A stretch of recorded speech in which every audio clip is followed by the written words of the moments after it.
Okay, so it's great to see you all here now. I wanted to start off tonight by saying something about new objectivity and friends. And I sense that there might be some confusion. So I I mentioned previously that my definition or the structure behind my uh, conjecture is not a computerized uh, introduction. It's more of a musing on this. So in some cases, I can admit that my musing seems illogical. But in most cases, I would say it's quite logical if you see it from my point of view. Okay. Okay. So it's clearly amusing and approximate. So um, let's put it this way. One of my favorite writers is Dostoevsky. And there are a number of books where in Dostoevsky, he presents a situation, someone enters a room and looks around and does something in the room. And then you keep reading, and 15 pages later, he says to you as the reader, you remember I told you about the person who entered the room and he did something in the room? Well, forget about that. It's not true. Okay. Or that doesn't make any sense. I'll tell you what really happened. Mhm. All right. So, so in the spirit of Dostoevsky, I've presented to you um, New Objectivity and Friends. So, in a very nice interchange with Christina, who I don't see here, um, I quoted something to her, which I thought really helped to explain New Objectivity. So I have a friend who is a very fine poet named Michael Heller. And Michael Heller wrote quite a few essays on imagist poems. Okay. And one of his essays is on a writer named George Oppen, Oppen. And there was one part of this essay that stood out to me incredibly, and it's a quote from George Oppen. So George Oppen says, and this was a very significant quote for my friend, because when he read it, he was at a turning point in his life and he didn't kind of know what he wanted to do. And reading this gelled something for him. And the quote goes, truth also is the pursuit of it. Truth also is the pursuit of it. So this is George Oppen. And when I was thinking about it, I thought that that really connected with New Objectivity and Friends. Truth also is the pursuit of it. It's a very interesting way with words. Um,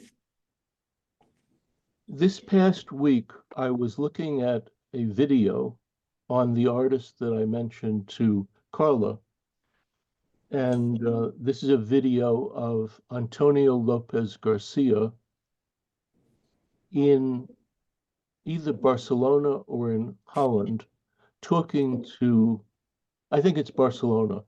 That exhibit came from Barcelona and went to Amsterdam, to Holland. And so the director of the museum is walking around with Antonio Lopez Garcia. And the director says, um, Well, first of all, Antonio Lopez Garcia is small fellow, maybe 5'5", 5'7", very intense and wiry. And the director is much taller and of a different kind of composure. And the director says to him, to Antonio, he says, I think it's so interesting that you can be inspired by real things. So add to your mix on New Objectivity that statement and George Uppen's statement. Okay, and mix it up with all the other statements, and maybe you'll have more clarity. Okay. Maybe not. I don't know. Does that help, Rita? I think so. Okay, good. I'm really glad. So tonight I want to go into the last six of the new objectivists and friends.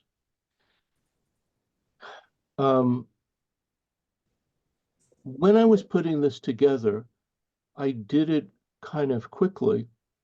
And then as I was getting the slides together, I realized that I could have done another class on this same topic.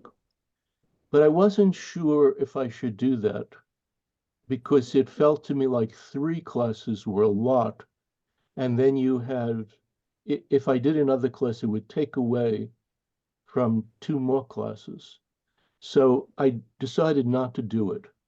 But I want you to take down these names because if I was going to do another class, I would have chosen 6 of these artists. So the first artist I would have chosen would be Charles White, American. The second one, Edgar Gerens, Edgar, Gerens, Jerins. The third one would be Ivan Albright, American. The fourth one,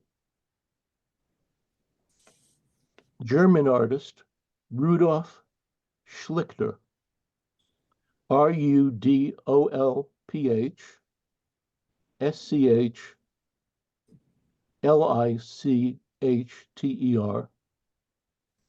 Fifth one, Dutch, Dick Ket, Ket. So then the sixth one,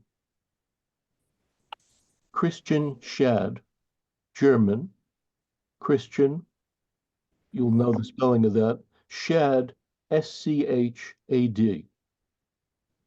Then I have a few more. English artist named Norman Blamey, Blamey. Another English artist, Dodd Proctor, Proctor. Then another English artist, What was the first name, Proctor's first name? Proctor Dodd, Dodd. And then next to the last one, English, Meredith Frampton, Frampton. Last one, Antonio Lopez Garcia.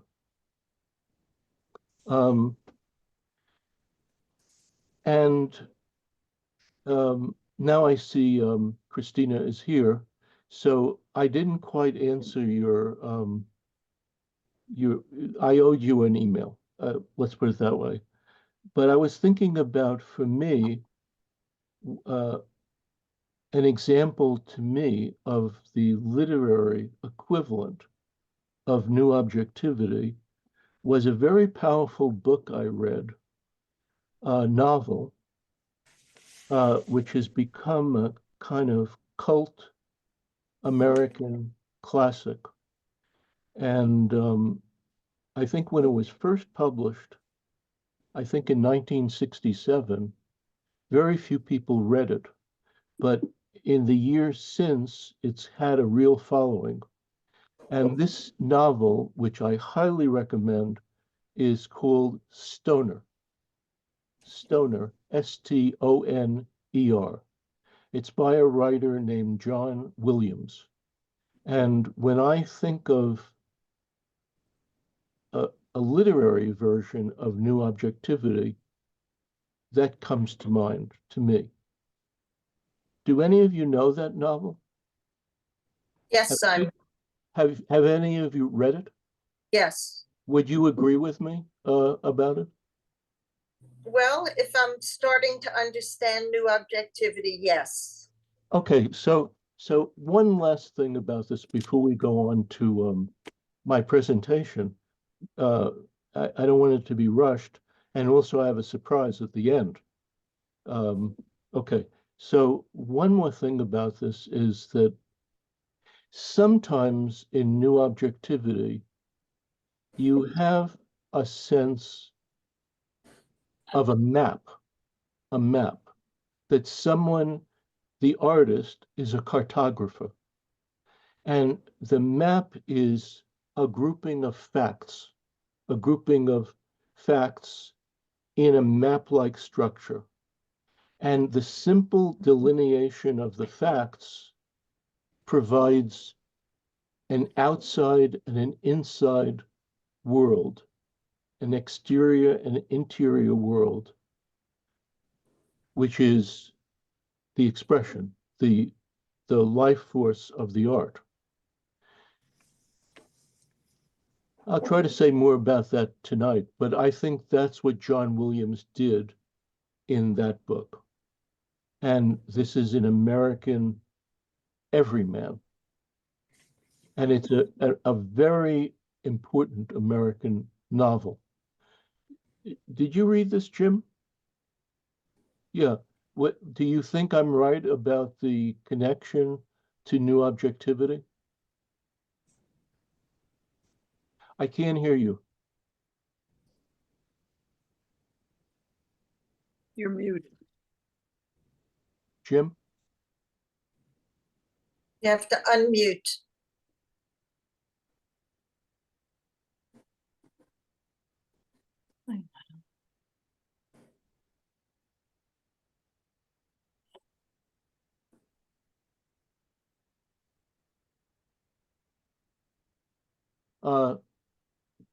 We could get back to you. We get back to you on this.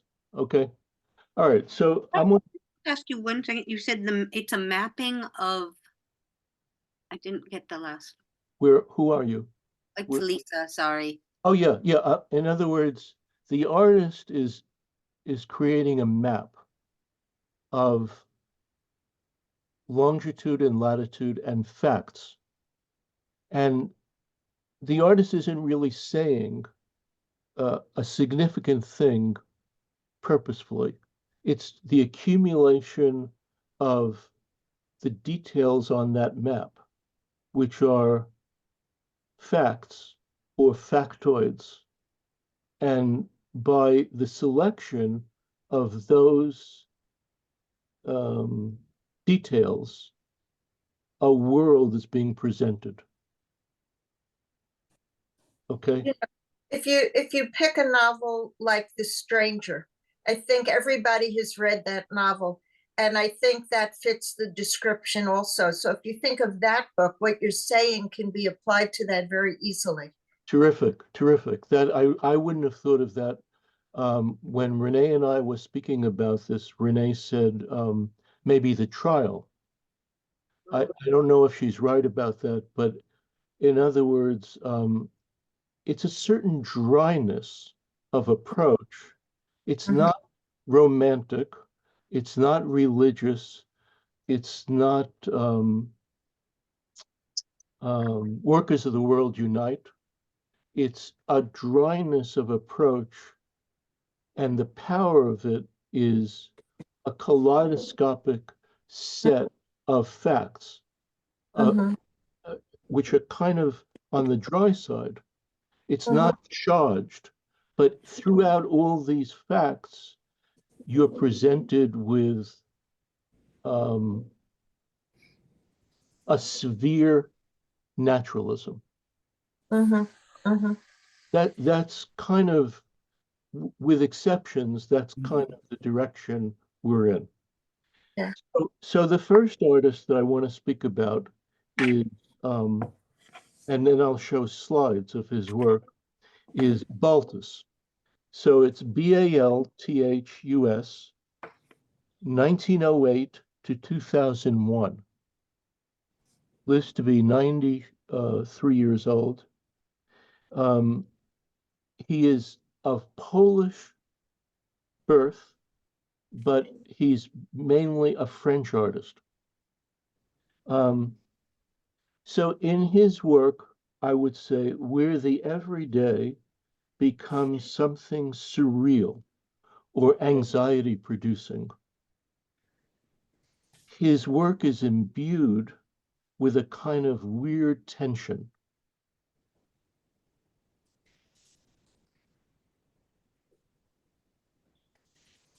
A distilled art, something like a dream that has an undercurrent of turbulence, challenge, and even sexual underpinning. Strong shapes and a kind of weird naturalism that gets underneath your skin.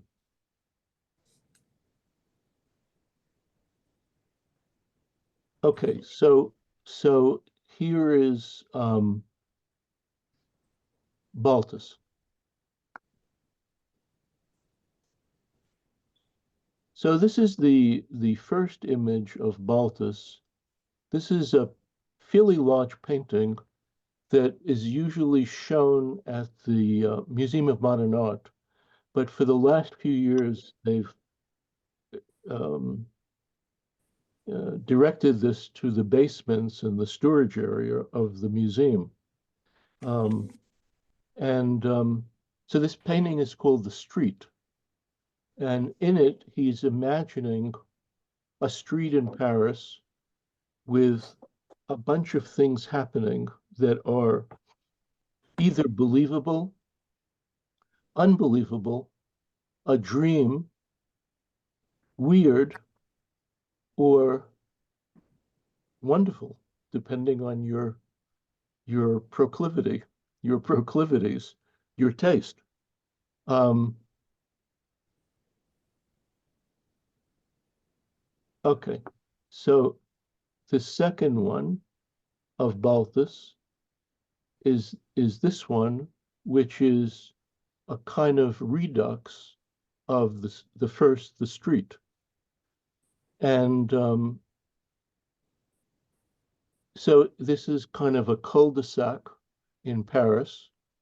And again, it's very dreamlike, but its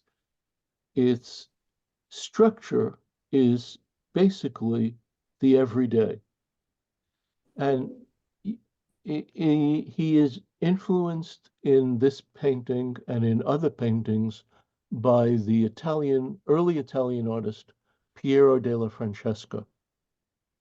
This is a very large painting. Um, this is another painting of Balthus, and he does a series of drawings of scenes from Wuthering Heights. And some of the drawings he makes into paintings. And this is one of the drawings that are illustrations of Wuthering Heights. But it's really hard to say that this is an illustration. I wouldn't say that at all. It's not an illustration. It's too mysterious. It's too enigmatic. So in this painting, Balthus, who's on the left, um, is a stand-in for, Heathcliff.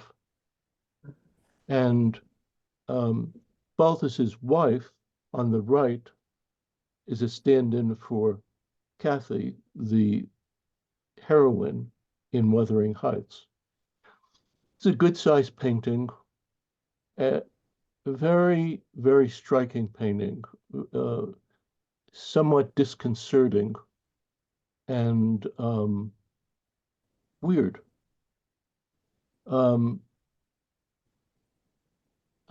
Sorry. This is a self-portrait of Balthus. He was a very peculiar individual. I think an incredible painter, but quite prickly person. And I like his work very much, but I realized, I didn't realize until much later that his actual physical bearing was, he was quite tall. This is a very small painting. And I think he either had a nickname or he gave himself the nickname, the King of Cats. He's a very striking looking man and very interesting background to him.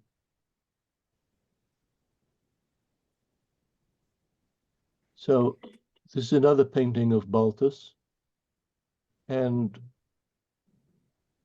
it sits maybe at the edge of New Objectivity. It's certainly a scene, if you skip the gesture and what's going on, it's certainly a scene that has a sense of the everyday. But this painting coming up is at the Metropolitan Museum of Art. It's interesting that this painting, I believe, is done on cardboard.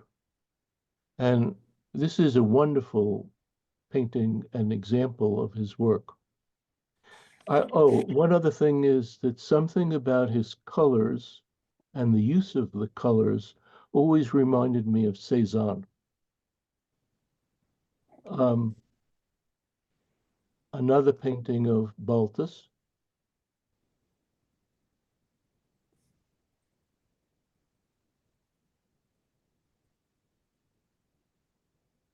In many of his paintings, a combination exists between the everyday and a kind of rite, R-I-T-E.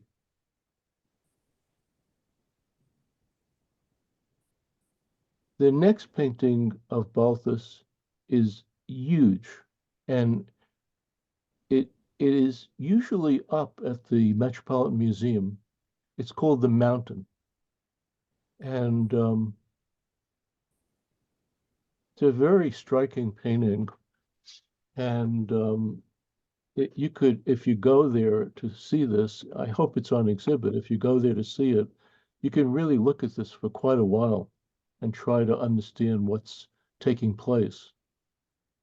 He's not very good at describing things super clearly. In fact, his one of his talents is the enigma and mystery.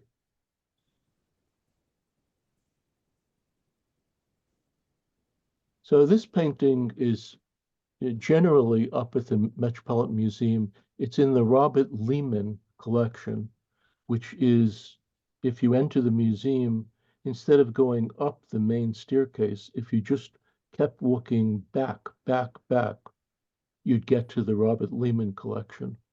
And in one of the alcoves, you'll see this painting. So in a way, I would say that this painting made me think of, I mean, this is a jump, but it made me think of Casorati and the kind of abstraction in Casorati. I like his compositions. Yeah, no, I think he's just terrific. Um, the last painting of Balthus is this one. This is not often reproduced. And oh, it's not the last one, but in any case, it's not often reproduced. And so a lot of people don't know this painting. And the last one is this one, which is a self-portrait of Balthus. Um, do any of you have a question or comment? Can you repeat the spelling of his last name? Yes, his last name is his first name. Right, okay. It's Balthus. Balthus. Okay, thank I want to just jump ahead. The next artist is Gwen John. So Gwen John, English, 1876 to 1939. So this is Gwen John. The paintings are very small, very private, tender, poetic paintings. Simple subjects, very quiet work. Often self-portraits. So a painting like this might be 16 by 20 or 12 by 16, kind of small, even smaller than that. The everyday subject matter in an intimate direction. She was the sister of a quite well-known English painter named Augustus John, Mhm.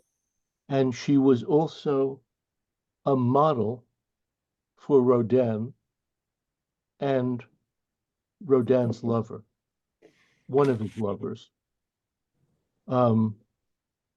She's very good, and a lot of her work you will see in the Tate Museum in London. So this is another painting of Gwen John.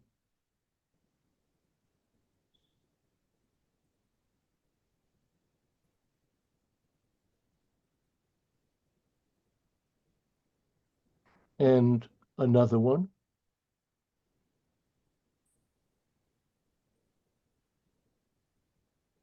Simon, are these all self-portraits?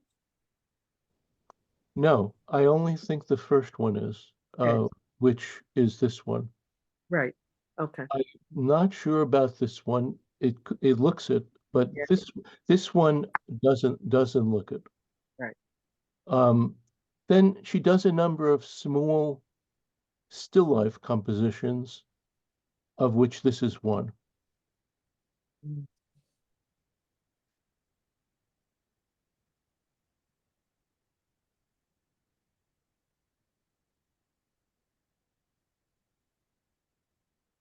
Their work is very melancholy and moody. Mhm.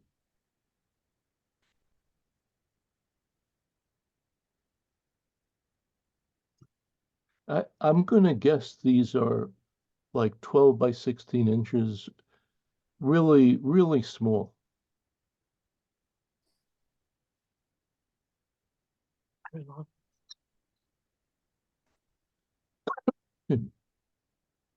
Rate me.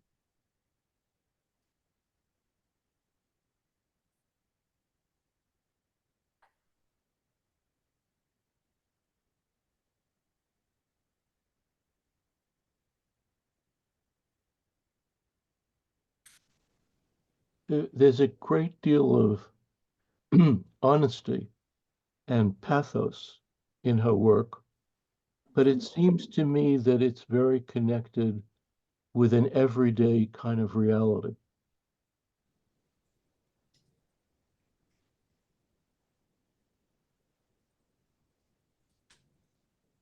Okay, let me continue, and then I'll take questions or comments after this one.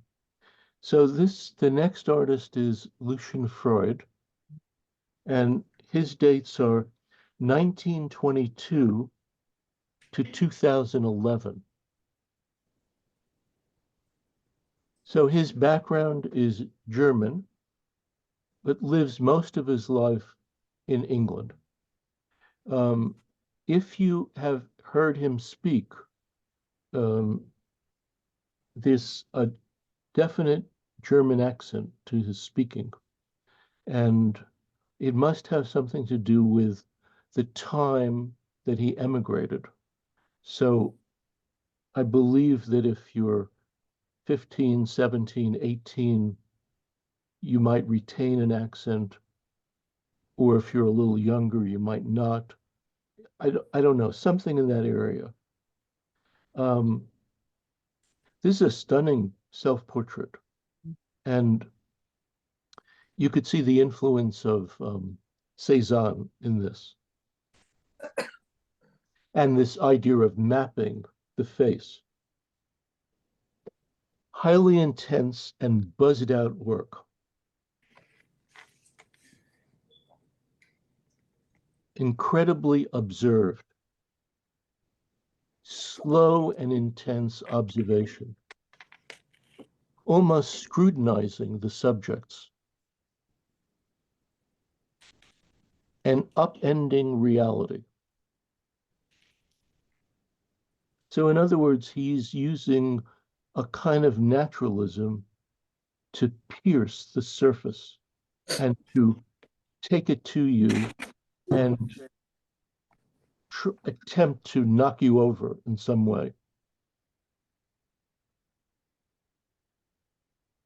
A number of the paintings I chose were of his lover, a woman named Celia Paul. So he had a lot of lovers and a lot of children. I think that I've read that he had 14 children amongst a whole grouping of women, and it's entirely possible there were even more. So it's a very complicated individual, to say the least. A number of these paintings are of Celia Paul, and they're very interesting because they're depictions of her, but she is also a very good painter. His paintings are pulsing with energy. The underpinning of this is a highly intense naturalism. So this is the next painting of Lucian Freud. Let me just keep going. This is an early painting of his. The self-portrait was much later. And early on, this is what his work looked like. And I believe that this is his first wife. I'm drawing a blank on her first name, but her last name was Epstein, and she was the daughter of a very noted English sculptor named Jacob Epstein. The eyes on his paintings are wonderful, and the way the eyes echo the cat and the eyes of the woman is great.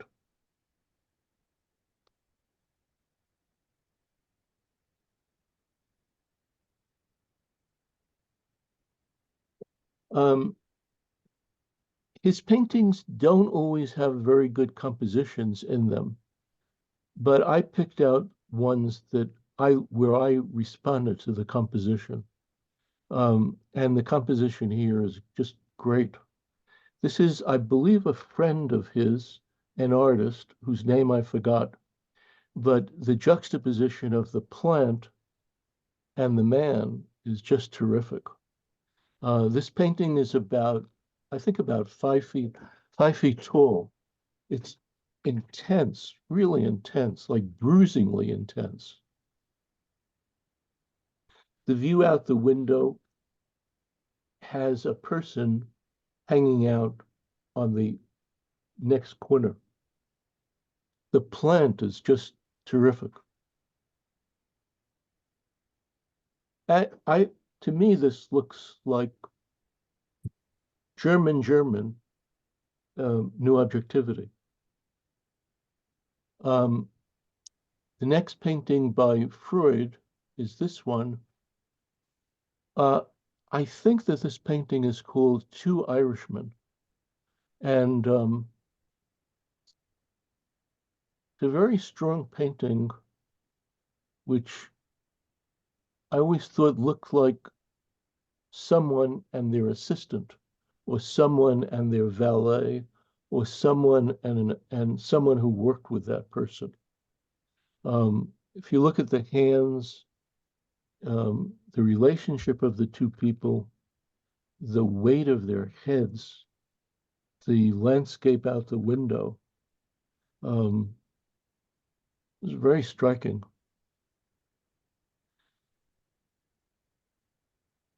So this painting coming up is Lucian Freud's painting of Celia Paul. So this is very interesting. Lucian Freud meets Celia Paul in a curious way. I hope I have this right. He decides that he is interested in meeting another, in quotes, another woman. So he goes to the Slade Museum where he sees her, and he, in his mind, he ruminates that she is the next subject for him, and that is actually what happens. And I think at the time she's 18, and I think he might have been like 54 or something like that. And it seemed to me that she comes from a very straight, conservative to middle class family. And she's a very serious young artist who is going to be completely upended by this man, for better or worse. You could make an argument either way. So the next painting, this is very interesting. This is a painting of Freud depicting Celia Paul, the painter. And here he has Celia Paul painting a male nude. So again, you have a kind of extreme naturalism, intense and extreme, but also a kind of perversity going on where the usual trope, which would be a male artist painting a female nude, is overturned by Freud in a very upending and maybe delicious upending.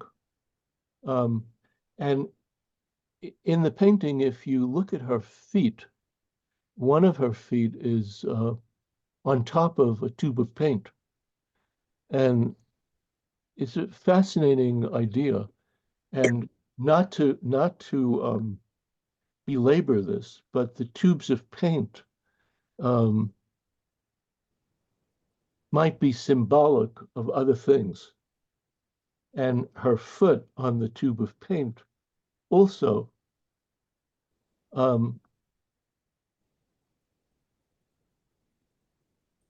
there are some beautiful photographs of Celia Paul, and you should take a look at them if you can find them.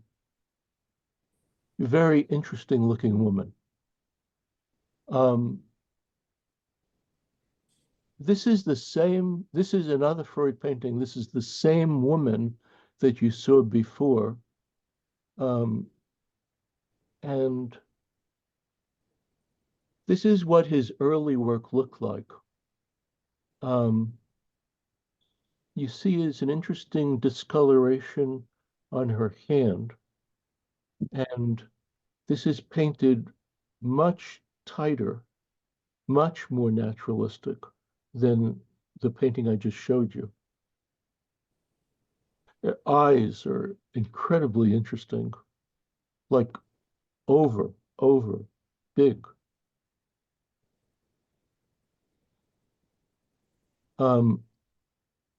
Now, this painting is beautifully composed. This is just a sensational composition. This woman was Freud's second wife. I think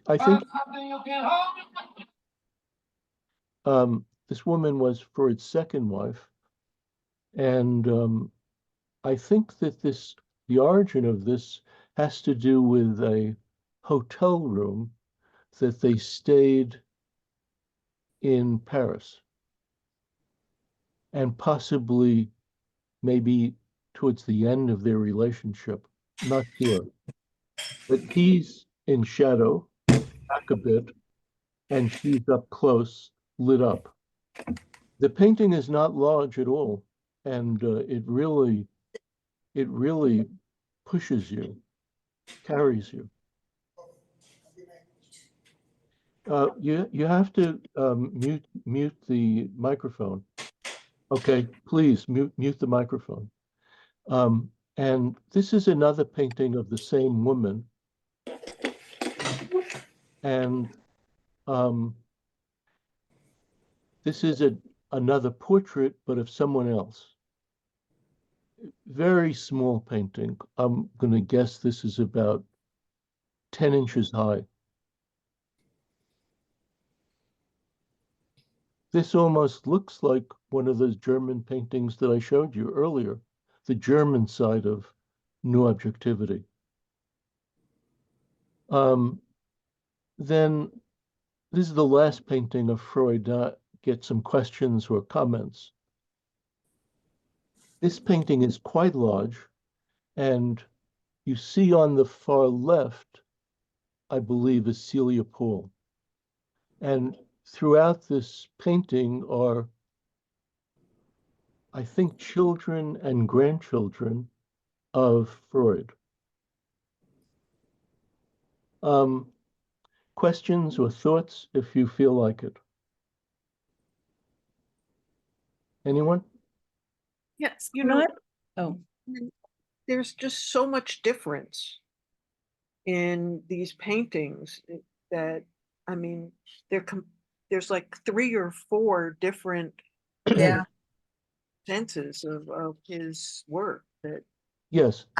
So the earlier work is much finer, much more silky and well, refined. And as he continues to paint, his paint, the quality of his paint gets thicker. The earlier work is more connected with drawing. Mhm. He falls under the spell of Francis Bacon. Ah. And Bacon's use of paint pushes into Freud's painting. And the book that I described in the last term, which is the book by Sebastian Smee on rivalries in art, which I started to read because of Manet Degas, has another segment which is on Freud Bacon. And Sebastian Smee writes very well, and I highly recommend it. I saw another hand up. Was it Evelyn? You have a question? Well, actually, I do have a question. I have to unmute myself. You're fine. You're fine. Oh, you can hear me? Yes. Okay, so the first portrait, the first painting you showed by him, which is a close-up portrait of his face, you said that it shows the influence of Cézanne. Yes. Can you explain how that is Sure. expressed? Sure. If you think of Cézanne as once he gets to the style that we sort of identify him with, it's a kind of style of shards of geometric shapes. So the geometric shapes represent themselves, and they represent a landscape or human being or a group of people or nude. So these shards of paint, I think, are present in a similar way in this painting.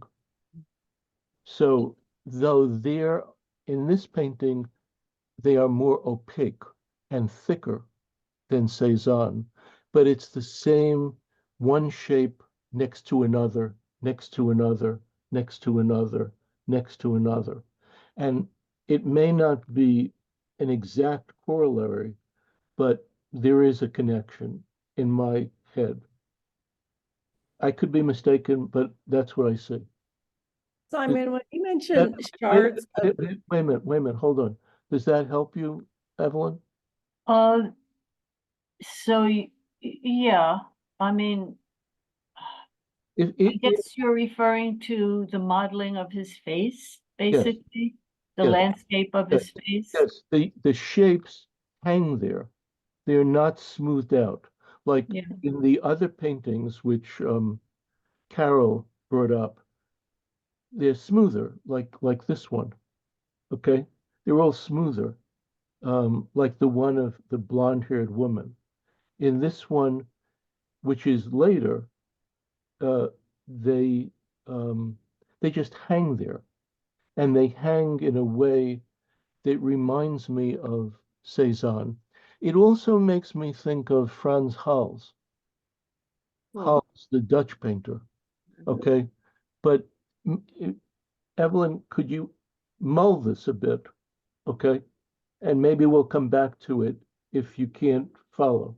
But No, okay, that's interesting. Thank okay, you. okay. Christina, you had a question? yeah, when you said shards of geometric shapes, it made me think of Brock.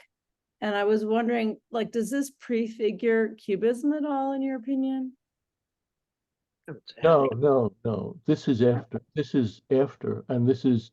I don't. Or not I prefigure, I guess. might. hark It back. might. It might be. It might be. But I. My instinct is it's connected with Cézanne and Hals. Okay. Another question? Well, is this Bacon's influence too? In terms of the weight of the paint, yes. In terms of the impasto, throwing the paint on, it gets heavier and heavier and heavier. Okay.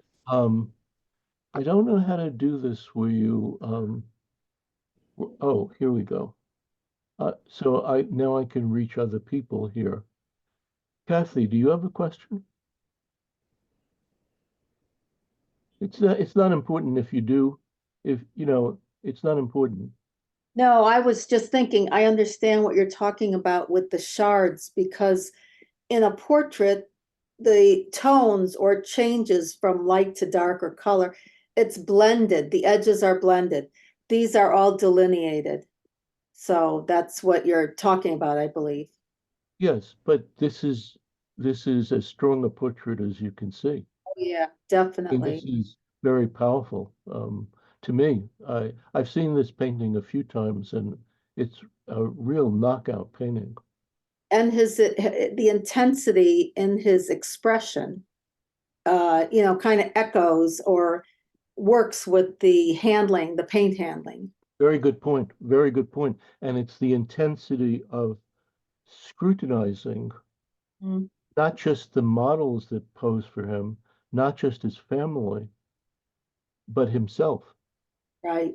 Mm-hmm. Mm-hmm. Kathleen, do you have a question? I was just going to ask the size. It's not big. I think this is like 18 by 24, 16 by 20, 18 by 24. It's the size of a newsprint pad. Okay. Let me see if I can do this again, actually. Okay. All right, so let me continue on to, so now we could go on to Celia Paul.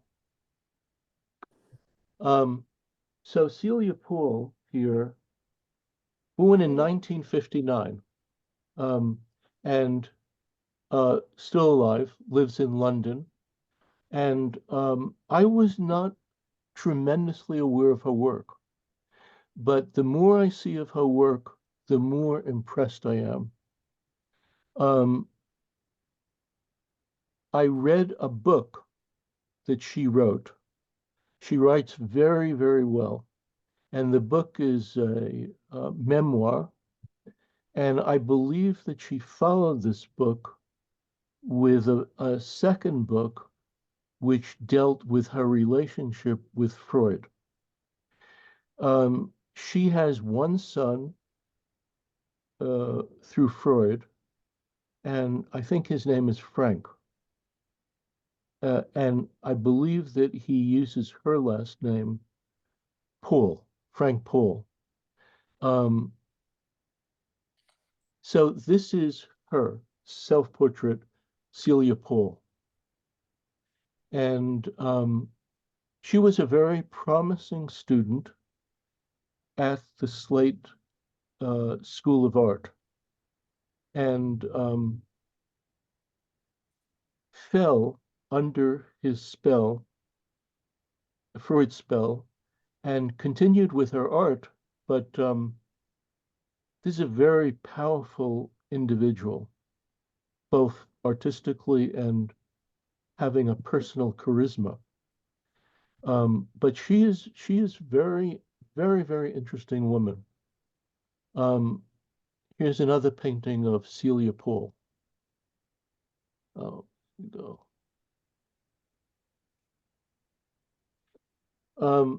This is a painting, I believe, that's of her family. I love that one. This is Lisa. I love that one. Thanks, thanks. That's great. That's great. Her work is very grayish and has a good deal of melancholy in it. She is Indian born, but British. India. A very moody realism, but structured and with an underpinning of naturalism. Melancholy and poetic. A built-up surface. So if you saw the surface, or if you could imagine it, the paint is thicker and thicker. Very soulful eyes and everyday naturalism. Highly compelling art about the human condition.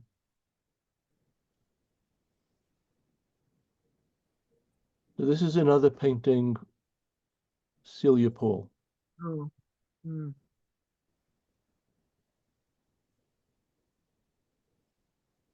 Well, I mentioned in breaking down different adjectives or points of view, structural points of view about art, that I'm very interested in the eyes, and I'm suggesting to you to look at the eyes. But in this case, I mean, it's a no-brainer. The eyes are incredible.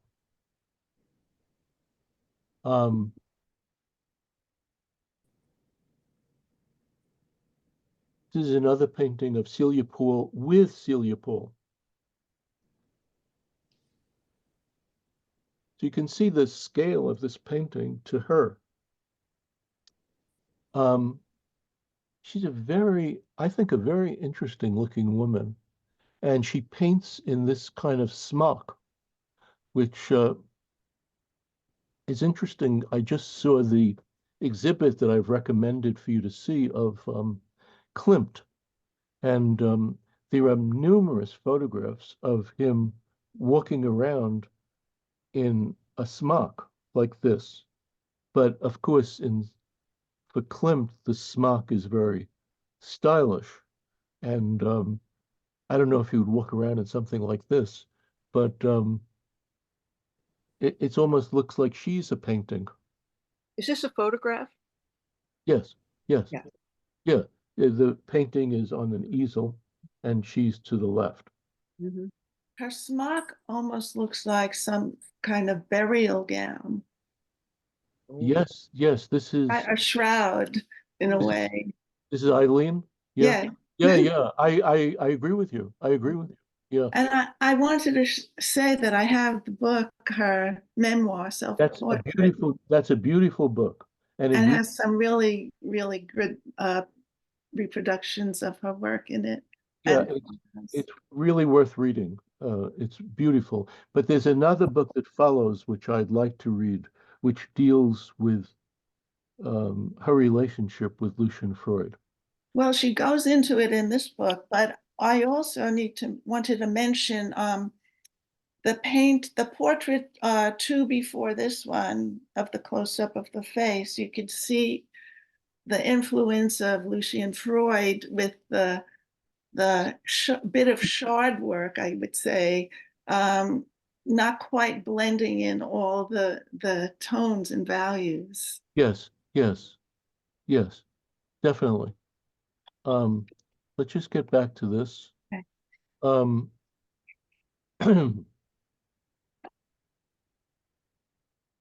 Okay, this next painting. Oh, can I ask you a question, Simon? Yes, yes, sure. That previous one? Yes. Previous one, this one? Yeah. Looks like it's the painting shows her wearing the smock. Yes, yes. Maybe it's a different one. Yeah. And then he painted her wearing the smock and stepping on the paints. Yes. It's like a recurring theme. Yes, yes. In the painting of her family, it looked like all of them were wearing some kind of smock. Yeah. Yes, Or yes, shroud. yes, yes. Or shroud, yeah. Yeah. Yeah. Let me continue a little bit. I love your questions. Just hang in there. This one, I can't remember this man's name, but he ends up, I'm not sure if he's her husband or her boyfriend after Freud. I think she marries him. And I believe he's either a writer, a teacher, or philosopher.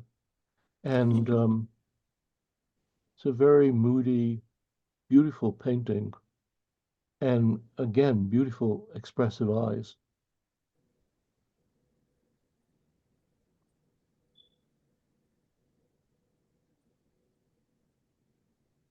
This is a very nice photograph of her. And she, it would be not pejorative to say this, but she's a very moody looking woman, somewhat sad. And but I think a very, very good painter and a very good writer, and a real presence, a real presence. Here's another image of her. By a self-portrait. Yeah, I really like her work. And my knowledge of it is maybe in the last 5 or 7 years. So it's, relatively recent. So Simon, Yeah. You've mentioned a couple of times that she was sort of sidetracked by her relationship with Freud, but you haven't. Then you just left that kind of hanging, and I don't understand what you mean. Well, he is a very charismatic personality and a person with a lot of sparks that come off him. And someone who does what he wants to do. And I believe he had a great deal of affection and love for her, but that didn't dissuade him from finding attentions everywhere else. Okay. So she is transfixed by this man. I mean, gaga, transfixed. And so her journey is bisected by her meeting him. And it's might be considered an every woman journey, and every woman artist journey, and every woman journey. And so she's quite upended, and his whims are a kind of brunt for her existence, but she's genuinely mesmerized. So there's a novel, a story, there's something in this that is compelling. And I don't want to keep going, but that's the Yeah. I guess part of my question was, did she stop working herself when she met him? I don't think so, but I think that she was while being a strong woman at his beck and call. Okay. So she was sturdy enough to defend herself, sturdy enough to produce the art, but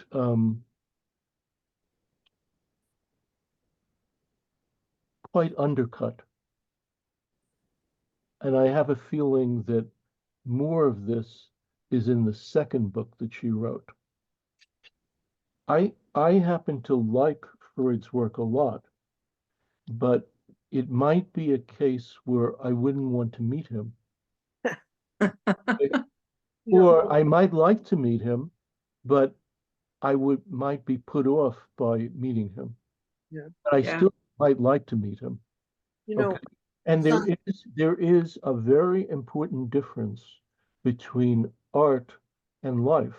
Yeah. And some people who are amazing artists are shits. Okay. Yes. So that's the way life is. And if you think an artist is an exalted creature, it's a mistake. They might be exalted in one way, but in other ways, they might be jerks. Yeah. Carol. The story is very similar to that of what was her name? Gwen John and Rodin.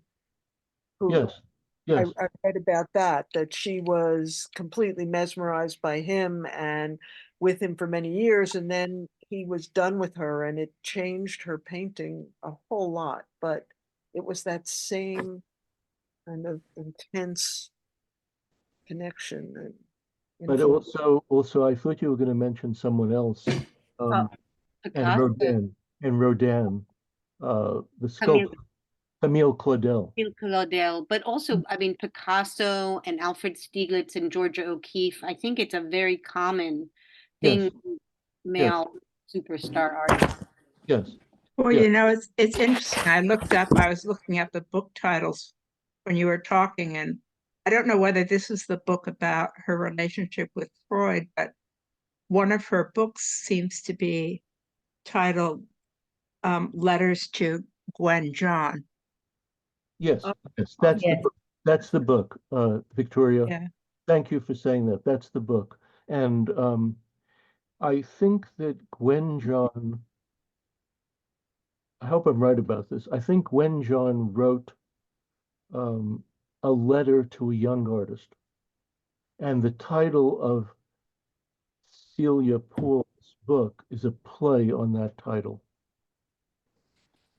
Let me just continue a little bit further. So this is a nice juxtaposition of photographs and paintings. And this is the last one I have of Celia Poole. Let me keep going so that I'll finish this and still have time. Okay, so the next artist I thought of is the artist Gregory Gillespie. So Gregory Gillespie's dates are 1936 to 2000. Incredible intensity and a highly charged realm of the everyday. Still life, oh, thank you. Still lifes come to life with a buzzed out energy. The vegetables and forms seem to have a heartbeat. An under the surface quality of foreboding. Very modern and contemporary. He does a wonderful and charged group of self-portraits. Depicts himself as an everyman, but also as the artist, Christ-like. Suffering for art or question mark on some sort of quest. Microscopic, intense detail. Taking the everyday and putting it under intense magnification. Paint in various guises as the medium to find some inner dimension and passage. So in this self-portrait, you see many different ways that paint is applied. From him, his shoe, the palette, to the pictures on the wall in one painting. Okay, this is really weird, really weirded out. The sweater, the intensity of the sweater, the hands, which are actually reminiscent of the painting by Otto Dix, the first painting I showed, the woman.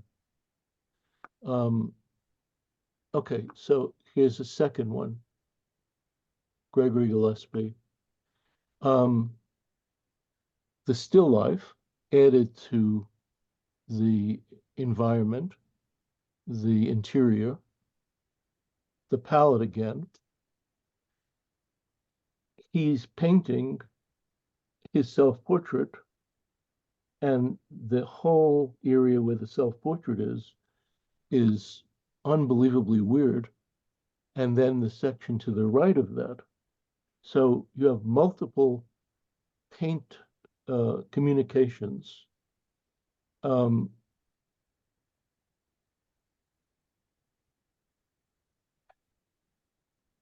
Okay, so then in terms of still lifes, still lifes of what he considered, or critics might have considered, a shrine. Painted in Italy, amazing walls, walls with breathing texture.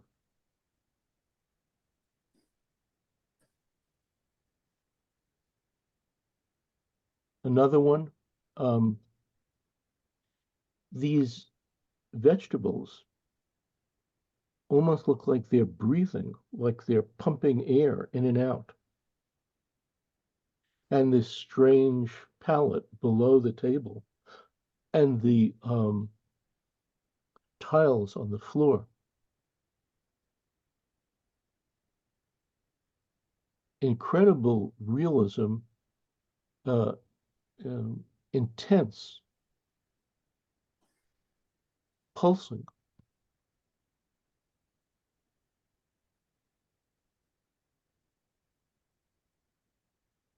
And weird, really weird.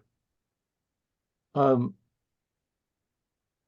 or 3 years ago, maybe 2 or 3, I can't remember, one of the classes was an interview, conversation with Gregory Gillespie's wife, a wonderful woman named Peggy. And when I sent you the, if you're new, when I sent you the program for the class, there were a few recordings, and one of them is a recording of that conversation with Peggy. And the students jumped in and asked questions, and she was just great. And she was, like, she didn't have all the answers. She didn't know things. And she just said, I just don't know. I really like that.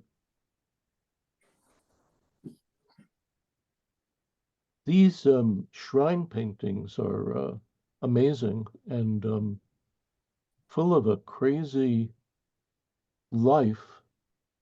They all, I don't know if any of you have seen this movie by Roman Polanski called Repulsion. And in this movie, this woman seems to see the walls moving and pulsing, and images coming out of the walls. And this made me think of these paintings. Oh, also he paints on wood panels.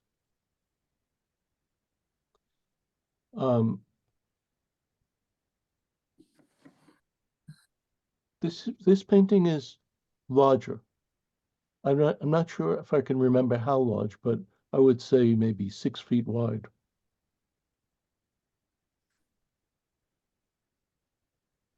The mattress is wonderful. And his hands, his arms is really whacked out.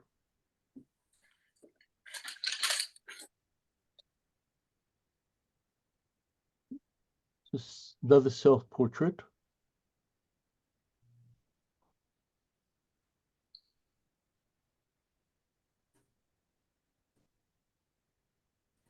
And this self-portrait, which almost feels like the Man of Sorrows, the artist as the Man of Sorrows.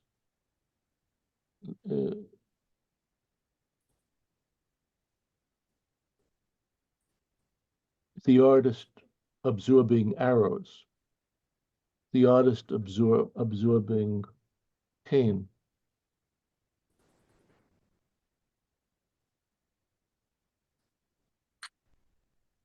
And this one is the last one I have of Gillespie, quite a large painting owned by the Metropolitan Museum of Art.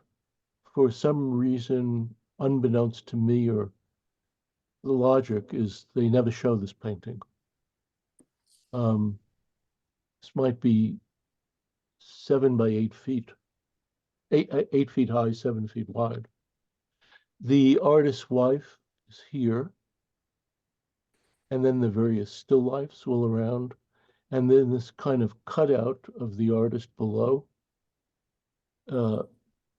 Multiple paint applications everywhere, and I think it's formed by multiple panels that are put together.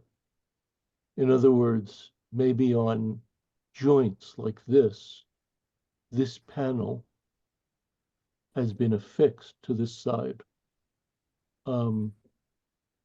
Very creative mind and very disturbed.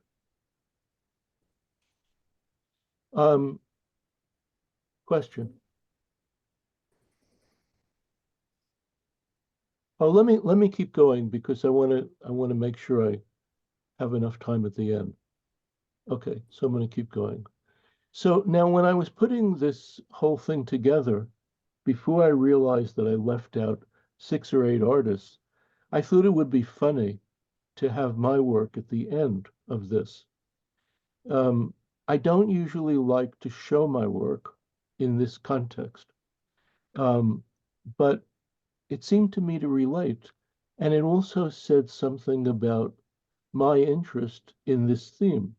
So I thought, why not? But then I realized in the last few days that I had left off 9 artists. So you can't have everything. You can't breathe in and out at the same time. So this is a very large painting called the Fulbright Triptych, and it's about 14 feet wide. And I just learned today something very appealing and interesting and exciting, which is that this painting is going to be shown at the Palmer Museum of Art, Penn State University, beginning on June 1st.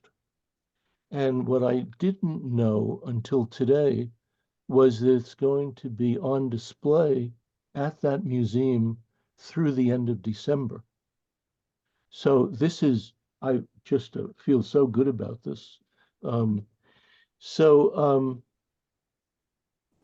If I showed you details of this painting, you would see like incredible intensity about it. And I didn't want to overwhelm this presentation with these details. So this is how I have it. But the height of this painting is almost 7 feet high.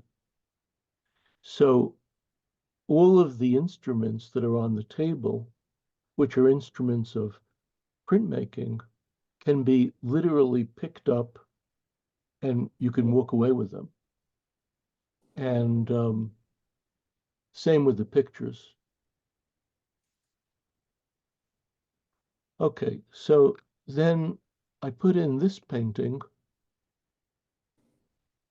So, well, actually, in this painting, there's the sense of a map, the sense of a huge map, and with all the images representing different shapes on this map. And the result is the intimacy of an artist studio and family. But it's all painted as facts merging together.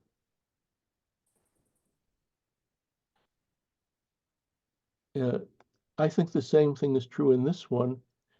This painting is 8 feet high, and you could almost literally walk into it.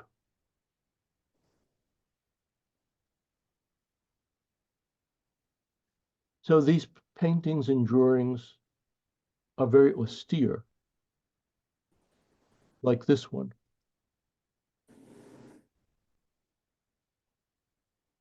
So this one is about 5 feet high. And at the time I did this, I shared a studio with a sculptor. And the studio was in Brooklyn on 4th Avenue and about 24th Street. And one day I was looking at this scene, which is the sculptor's shoes, which were near a wall. And it struck me as being very interesting, and especially since the subject matter was very low. So I thought it would be interesting to show a great deal of the picture, which in a way wasn't the subject matter, but was the subject matter above.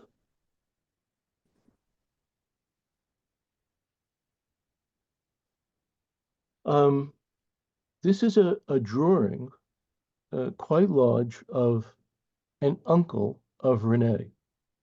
This drawing is about 7 feet high. And if I showed you details of it, the drawing is like an OCD special. One more OCD percent would have landed me in Creedmoor Mental Institute. Okay, you know, it is that intense. Okay, and these two drawings, 8th and 9th month, um, I'm sorry, these two, 8th and 9th month, on the theme of pregnancy, which is very rarely shown in American art. And these two drawings, I think, would fit right into German new objectivity and its followers or friends.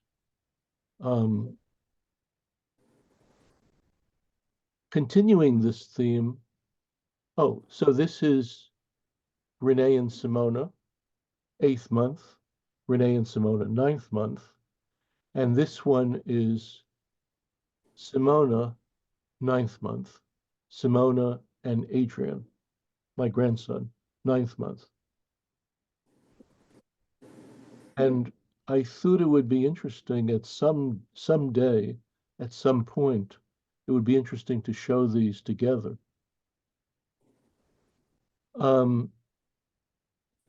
This man works nearby and runs a grocery store nearby.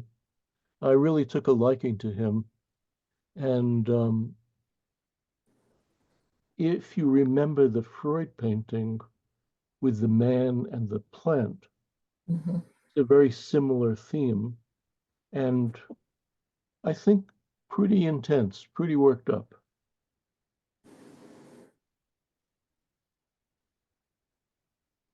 This is a view out of our back window and lit up.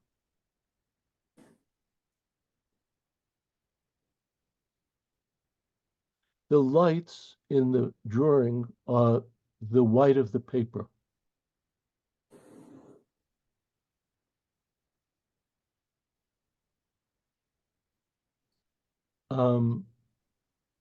This is a drawing of night scene 1, and this drawing is of night.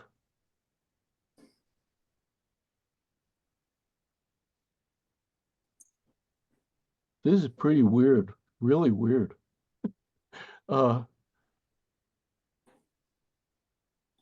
Inspired by a play that students of my wife performed when they were 4 and 5 years old. The first time I saw this, I came as a guest, and I was watching the kids and watching them perform the play, and the energy and heat of it and intensity was incredible. And the very next year, Renee did the same play. And then I had a camera, I took some photographs. This is a play at the end of October of Where the Wild Things Are.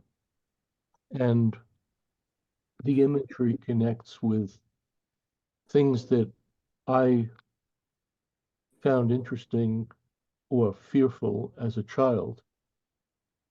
You could see the train on the far right. This is a pretty big drawing. It's about 76 inches wide. And the last one I had relates to this one and I think the other images.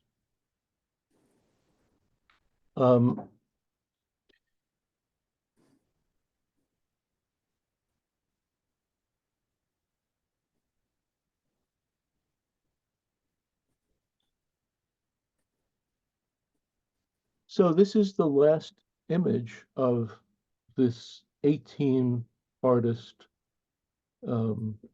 panoply of New Objectivity and Friends. I could take 2 or 3 questions or comments. It's Len. Just a question about your process. Given the size and detail of your work, I'm going to presume that most of these pieces take, months, if not months upon months to complete.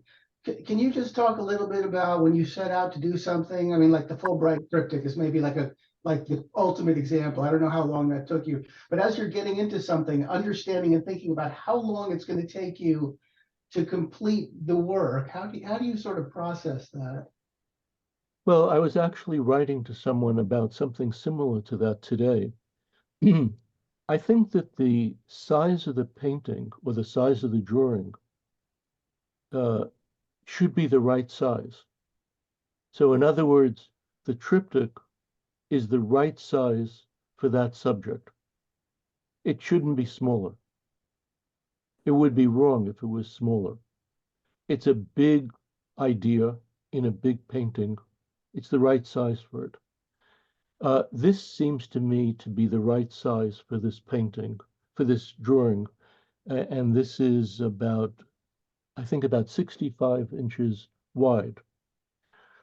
To some degree, some of these seem to me to be the painting equivalent of a novel, which is what I'd say about the triptych.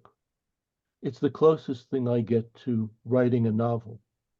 Some of these seem to be the equivalent of a novella or a long short story or a short story. In working on something for a long time, the biggest problem is you lose the energy. You get tighter. You lose the pizzazz, the vibration. And so I'm always checking the pulse. Okay, I bring a thermometer up to the studio and I stick the thermometer in and I get a reading. Okay, and if the reading says overworked, I go crazy and I start erasing things and changing. Okay, so that's important. And it's also important that you feel that committed that it's worth that much time.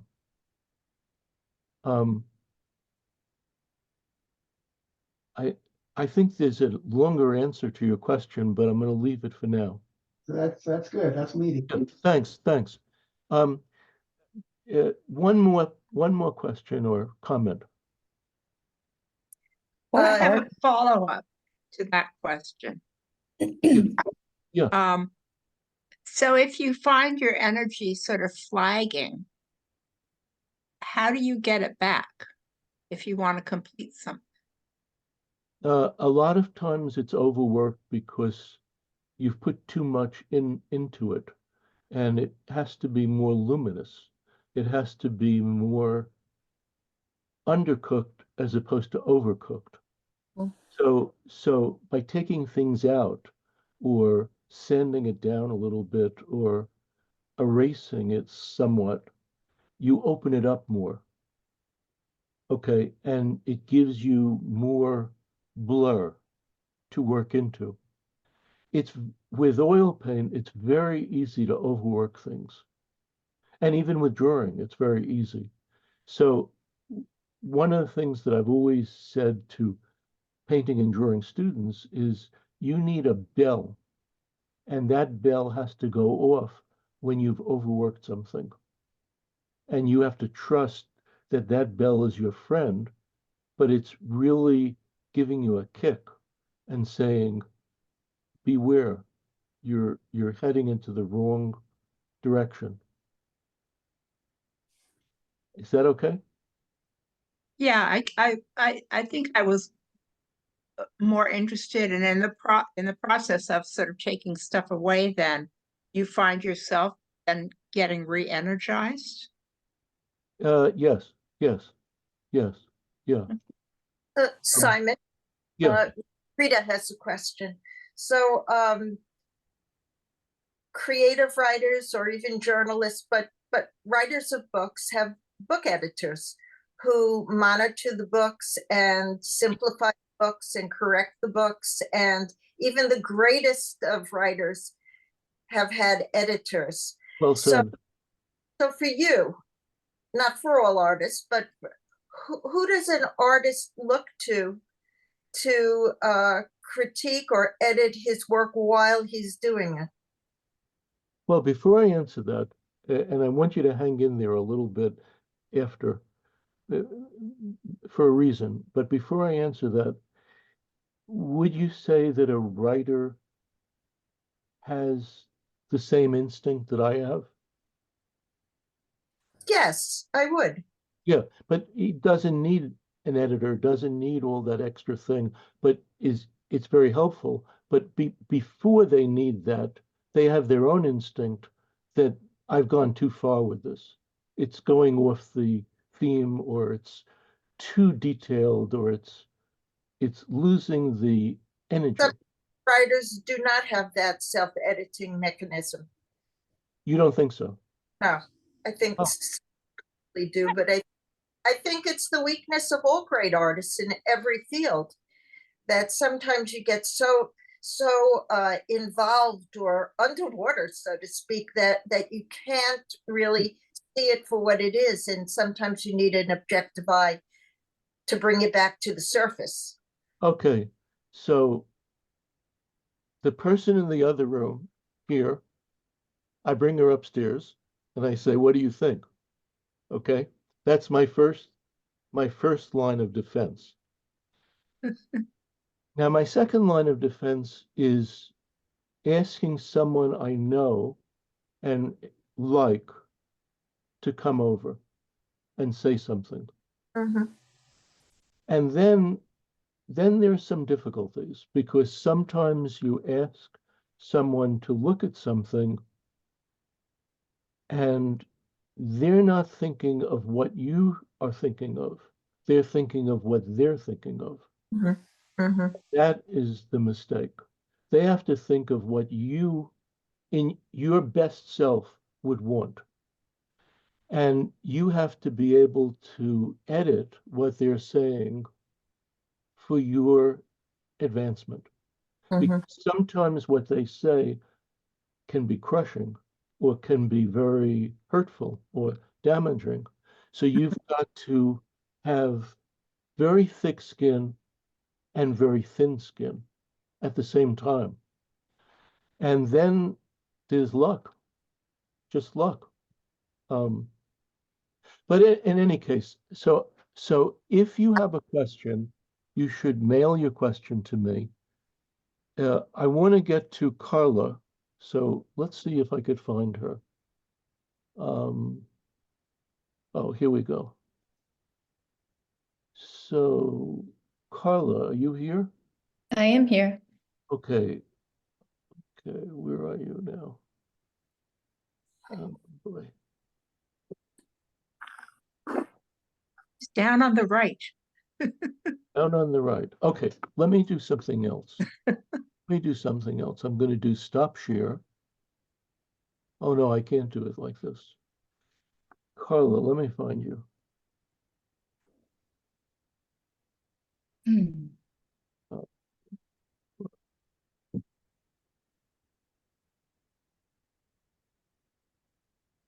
Oh, Carla. So Carla's up here, the second from the top. And Carla is going to be going away next week. She won't be here. And at the last minute today, she said, could she read two poems which are connected with the two pictures that she chose? Great. And I said, great, let's try it. What is the number of the first one? It's 012 YF.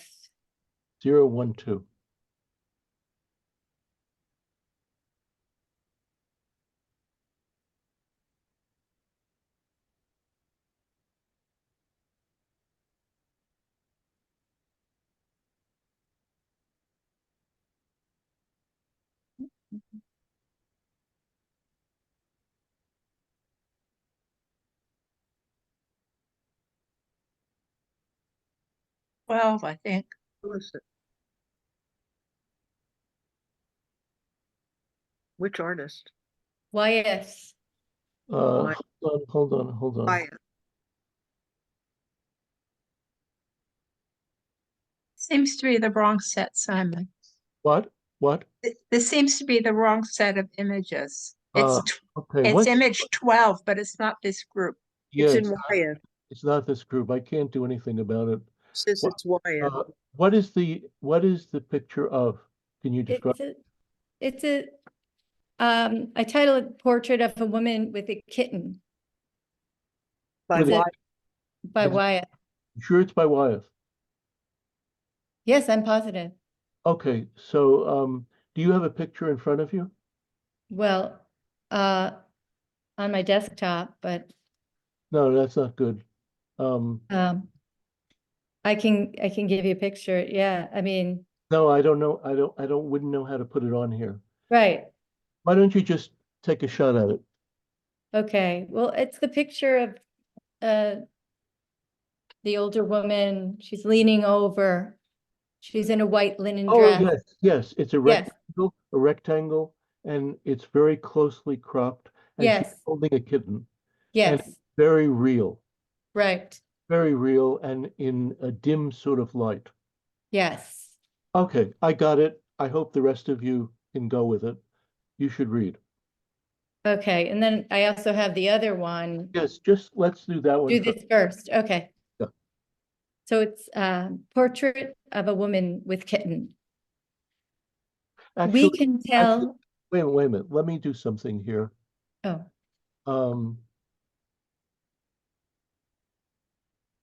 Okay, so go ahead. Portrait of a Woman with Kitten.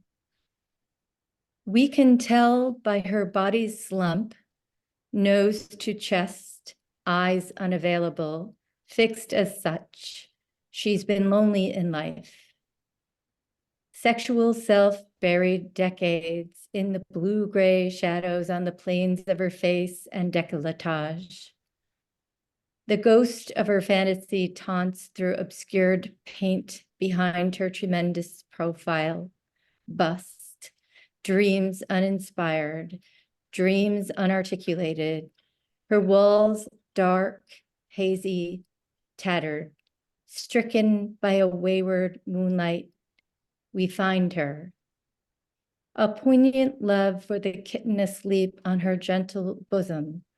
A fleshy hand cups the tiny bottom. Fingers curl around.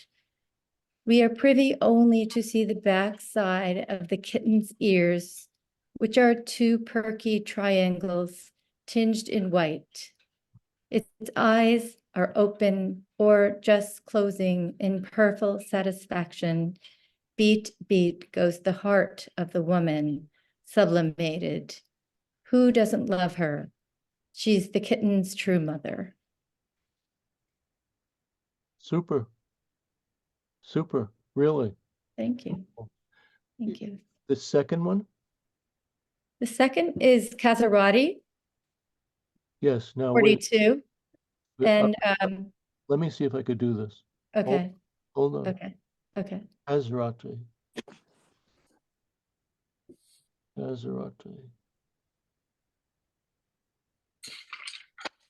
42. 42. Yeah. Keep going. No. Is it one of these? No, No, it was in a previous set. Oh, okay, it's in the previous set. what is it an image of? It's an image of a woman. She's wearing black. Her bodice, her top of her bust is bare, and she's sitting in kind of a open room. Nothing else in the room except a small sculpture on a pedestal next to her. So Does it have a lot of black and white in it? mm, A lot of shadow? no, there's a strong red floor. Okay. So I mean that's kind of a predominant part of it is the red of the floor. I know he does a lot of women alone in rooms. So anyway, I Okay. should probably just read it. Yeah. So Okay. Let's go with that one. Portrait of a pared down woman. She's still young. Will he return? Is he dead? Inside her patched eye resides an accusation she's reluctant to voice. We know she believes there's someone who could release her. I look at her neck, rough gray strokes muffling what's trapped there. The single door leading to nowhere behind her represents the futility of going back to a former life. No window tells us if it's day or night. Hers is the only seat. There is no piano, no embroidery or jigsaw, except for a red vase by her knee and a green box near the other. There are no movable objects. Hungry echoes move around tall, dark beams. This room, is she waiting? Could be a gallery or a large living room. Lively decor, furniture vanquished. It is only her face which remains expressive of need. Her body, like the marble statue pedestalized behind her, ring on her finger, dull, obvious. Blue-black velvet dress drapes down to her toes. Beautiful, really beautiful. Thank you. Really, really striking. Thank you. You're the first poet that has read poetry in this class, and really compliments. Thank you. Yeah, Thank you. really, really. I'm sorry about the pictures. It was so last minute, I couldn't really connect it. No problem. Yeah, but Yeah. so I'll see you next week. Oh, for next week, when you present, you have to really be careful not to go past 3 or 4 minutes. Okay, you have to really pare it down. You could try it once or so, but because we won't be able to get everyone in. And so I look forward to that, and I really have enjoyed this, and I tried to clear up some of the muddle with my own aphorisms, and I hope that it went some distance in helping you. I see that Rita is smiling, so I guess I'm on the right track. Anyway, Or same track. same track. Have a great week, and we'll speak to you soon. Okay. All right. Okay. Bye-bye. Thank you, Simon. Bye-bye. Bye, everyone. Bye. Bye-bye. Enjoy your trip to Spain. Thank you, Simon. Yeah. Thank you. Yeah. Nice seeing you, Lisa.